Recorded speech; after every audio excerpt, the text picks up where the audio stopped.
Hi, I'm Mark. This is Mark's Tech Vlogs on YouTube, and today I'm going to bring you a review of the Roku Express TV stick.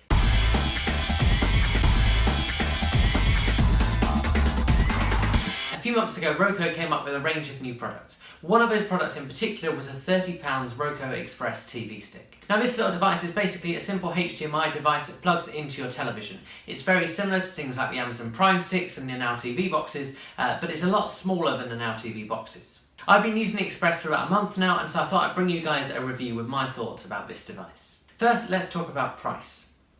The Roku Express comes in around £30. This means it's a fairly affordable device and cheaper than others on the market. It is worth noting, however, that it is actually a bit more expensive than a Now TV box. This is because Now TV often subsidise their boxes so you can get various passes with them and things. However, whilst they run on the same platform, the Roku Express actually has more functionality because Now TV tend to lock down their devices. This means there's a load more extra channels you can add, including things like Plex.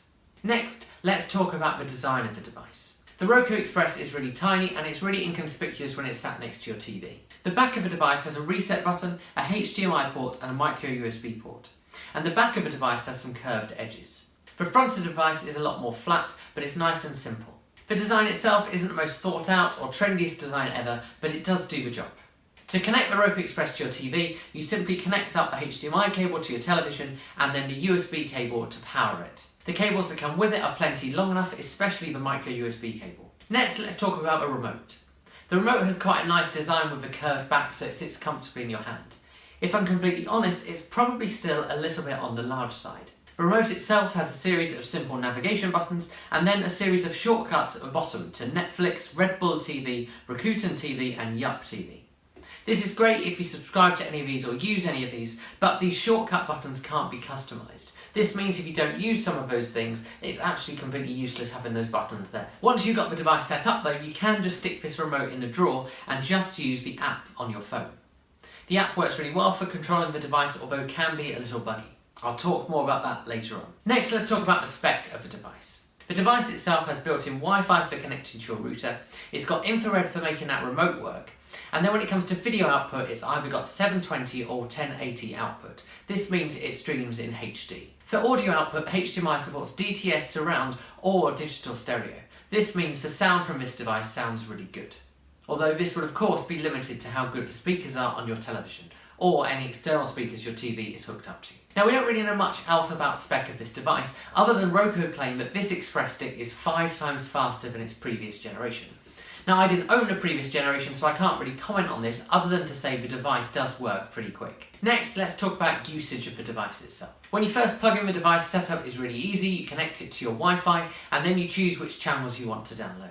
The most fiddly part of the setup is entering things like usernames and passwords on your different accounts. When it comes to day-to-day usage, the main screen on the Roku will be fairly familiar if you've used Roku devices before or an Now TV box, and it's really easy to get your head around. It's not quite as streamlined as the Apple TV screen, but it's miles and miles better than the Amazon Fire interface, which I always find to be a bit clunky. So let's talk through that main screen that you see. First up, you've got the main menu. This contains all of the apps that you've got downloaded onto your TV.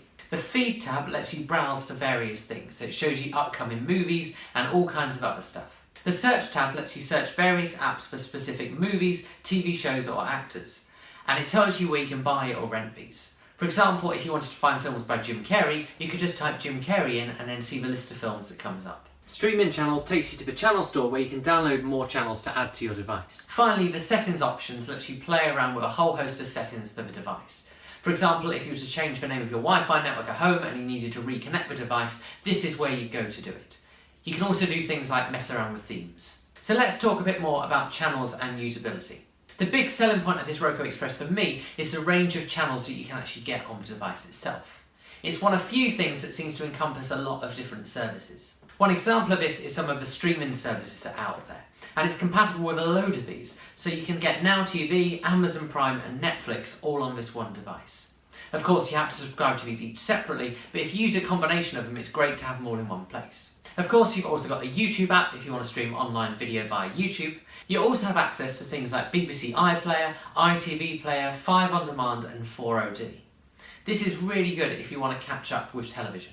It's also worth talking about the channel store, because actually this gives you the option to add all sorts of extras to your Roku Express. If you browse through the channel store, you can see you've got all sorts of different things you can install. You can install games, apps for casting to your television, which work a bit like a Chromecast, and a whole variety of other things, including some fitness stuff. For the most part, and for most users, a lot of these additional apps aren't really much use, but I think there's a few worth noting which I'm going to talk about very quickly. The first is a channel called TV Player. This basically lets you stream live TV. If you don't want to switch between your input on your device to watch live TV, then this is an ideal app because you can simply go into this app and choose which channel you want to watch. There are tons of channels on there already, especially the main ones in the UK. The second app worth noting is Plex. Now Plex is brilliant if you have your own kind of media server at home, or perhaps you use some of your online Plex stuff. Having Plex on this was one of the main reasons I went for this over a Now TV box, because whilst you used to be able to get Plex on Now TV, they locked it down a while ago.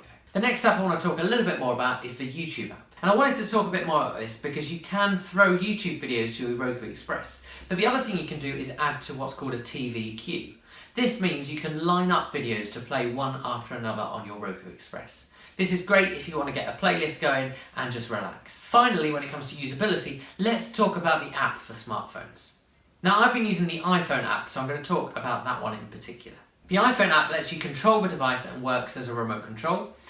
You can also do things like load channels on your device, and you can also throw photos, video and music. One thing worth noting for Apple users when it comes to throwing music to your Roku Express is that you can only send music that you actually own. This means if you've ripped a CD and copied it to your phone, or you've bought something in the iTunes store, that's fine. But if you use Apple Music, you can't send those albums you've downloaded to play on the television. Some of the aspects of this app are really useful, especially things like installing channels to your television and being able to throw content. One thing worth saying about this app though is that it is a little bit buggy, and occasionally I found that it did crash, especially when trying to browse big lists of music from my phone to throw to the device. Hopefully in time this is something Roku are going to fix. So to summarise about this device and give you kind of my conclusion, the Roku Express is a really nice, fast little device if you want to collect all sorts of services in one place on your television. It's really small so it doesn't stand out, and it seems to work really well. I hope you guys have found this video helpful, and I will see you guys again soon.